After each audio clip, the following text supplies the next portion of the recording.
Operasyon sa Cebu South Bus Terminal, inanay nang nahibalik sa normal ug misaka na usab ang kita. Apan apektado ang mga pasahero. Panahon nga mubunok ang uwan kay wala pa mauli ang naukab nga atop niini tungod sa bagyong Odette. Ani ang report.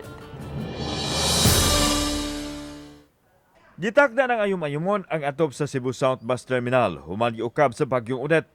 Magamit pa hinoon ang passenger waiting area apan motulo na kuno kung mabundak ang kusog awan.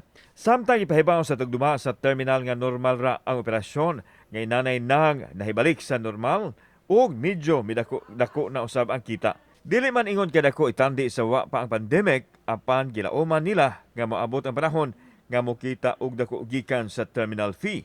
Nakita na to, Sir Alan, nga medyo arang-arang gyud.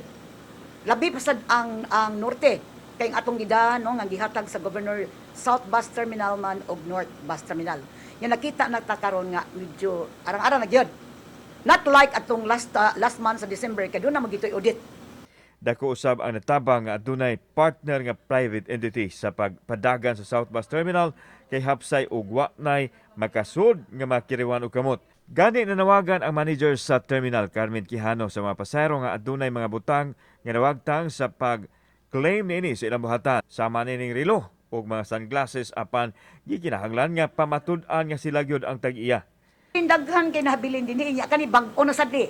Ang uban ani nakuha na. Mo na sad ni nga atong ig-uli nga i-announce na to all passengers nga kinsa tong nawad-an ani ato ning iuli.